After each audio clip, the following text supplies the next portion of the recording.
Hello everyone, कैसे आप सभी की स्वागत है आपका एक और नई वीडियो में। आज की वीडियो हम क्लास 4 का चैप्टर नंबर 4 जिसका नाम है सांप और कौवा, इस कहानी को पढ़ेंगे, नए नए शब्दार्थों को भी जानेंगे और इसका एक्सप्लेनेशन भी करेंगे। अगर आप चैनल पर नए हैं तो चैनल को सब्सक्राइब कर लें, वीडियो को लाइक करें, दोस्तों में शेयर करें ताकि उन्हें भी अच्छी अच्छी कहानियाँ पढ़ने और सुनने को मिल सकें। कई बार ऐसा होता है कि कहानी समझ में नहीं आती, इसलिए मैं कहानियों को बहुत अच्छे से एक्सप्लेन करता हूँ। वीडियो अच्छी लगती है तो कमेंट में हमें लिखकर ज़रूर बताएं।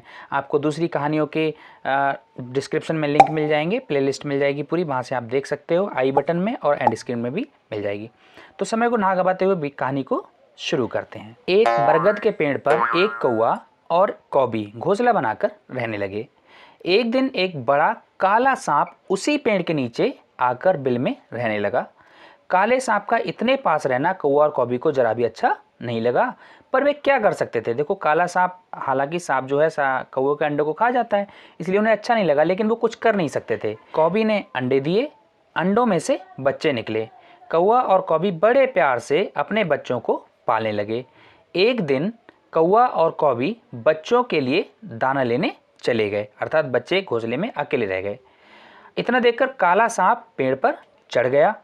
उसने कौवे के बच्चों को खा लिया। कौवे और कौवी ने लौटकर देखा तो घोंसले में बच्चे नहीं थे, और जब उन्होंने ऐसा देखा तो वे बहुत ही हैरान और परेशान हो गए। ये देखकर वे हैरान परेशान हुए। उन्होंने सारे जानवरों और चिड़ियों से पूछा, परंतु कोई नहीं बता सका कि बच्चे कहाँ गए। दोनों खूब रोए।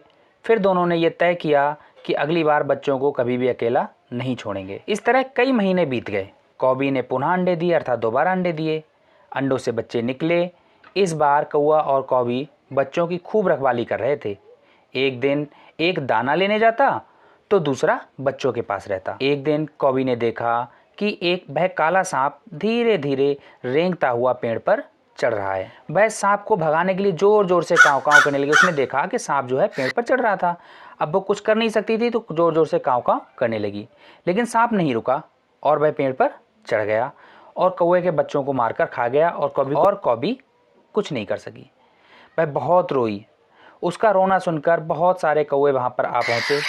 सबने मिलकर सांप पर हमला करना चाहा, पर सांप बच्चों को खाकर भाग गया। शाम को कौवा लौटा। जब उसने सुना कि काला सांप फिर बच्चों को मारकर खा गया तो वह बहुत दुखी हुआ, लेकिन क्या कर सकता था। कौवी ने कौवे से कहा, हम इस पेड़ को छोड़कर कहीं और रहेंगे, इस काले सांप के पड़ोस में रहना ठीक नहीं है। तो कौवे ने कहा, अपने घर को छोड़ते हुए मुझे बहुत बुरा लगेगा। कौवी बोली, वह तो ठीक है, पर इस दुष्ट सांप से हमें कौन बचाएगा। कौवे ने कहा, हम सांप को भगाने का और मारने की कोई ना कोई तरकीब जरूर सोच निकालेंगे। लोमड़ी मौसी यहीं पास में रहती है, वह बहुत चतुर अर्थात चालाक है, चलो उसी की कोई राय ले लें। कौवी ने कौवे की बात मान ली। दोनों लोमड़ी मौसी के पास गए।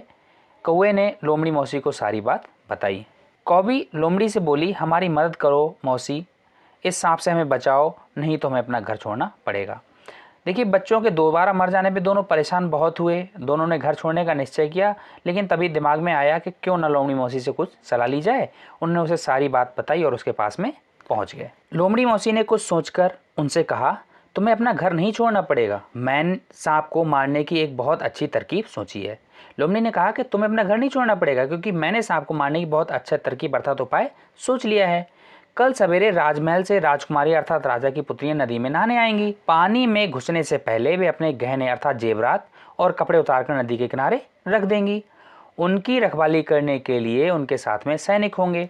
जब कोई देख ना रहा हो तो कौवी झट अर्थात जल्दी से हार या कोई अन्य गहना उठाकर उड़ जाए और पीछे पीछे तुम काँव काँव करते हुए उड़ जाना और खूब जोर जोर से काँव काँव करना, जिससे सैनिक तुम्हें गहना लेकर उड़ते हुए देख लें। वह तुम्हारा पीछा करेंगे। तुम दोनों उड़कर सांप के काले सांप के बिल तक पहुंच जाना। गहने को सांप के बिल में गिराकर तुम उड़ जाना और फिर देखना क्या होता है। यहाँ तक कहानी सुनने के बाद आप बताइए कि कौवों को माला ले जाने की तरकीब किसने बताई। कौवे ने लोमड़ी मौसी की बताई तरकीब अर्थात उपाय मान लिया। दूसरे दिन सवेरे कौवा कौवी नदी पर गए। थोड़ी देर में वहाँ राजकुमारियाँ नहाने आईं। उनके साथ सैनिक और नौकरियानियाँ भी थीं। राजकुमारियों ने अपने गहने व कपड़े उतारकर नदी के किनारे रख दिए और नदी में नहाने उतर गईं। कौवा और कौवी देख रहे थे। गहनों में मोतियों की एक माला भी थी। कौवी ने बहुत जल्दी झपटकर माला उठाई और उड़ गई। कौवा काँव काँव करते हुए उड़ गया ताकि सैनिक उसको देख लें। सैनिकों ने कौवी को माला ले जाते हुए देख लिया। उन्होंने शोर मचाया और कौवे के पीछे भागे। कौवी ने सांप के बिल में माला गिरा दी और उड़ गई। उधर सैनिकों ने बिल में माला को गिरते हुए देख लिया और वे लाठी से बिल को कुरेदने लगे अर्थात खोदने लगे। सांप को यह छेड़छाड़ अच्छी नहीं लगी। उसको बहुत गुस्सा आया और वह बिल से बाहर निकल आया और फन उठाकर पास आने वाले को डसने के लिए तैयार हो गया। सैनिकों ने सांप को चारों तरफ से घेर लिया और लाठी से पीट पीट कर उसको मार डाला और वे माला लेकर चले गए। कौवा और कौवी पेड़ पर बैठकर सब कुछ देख रहे थे। उन्होंने देखा कि उनका दुश्मन अर्थात शत्रु काला सांप अब मर गया है और तो उन्होंने चैन की सांस ली। कौवा और कौवी अपने घोंसले में सुख से रहने लगे।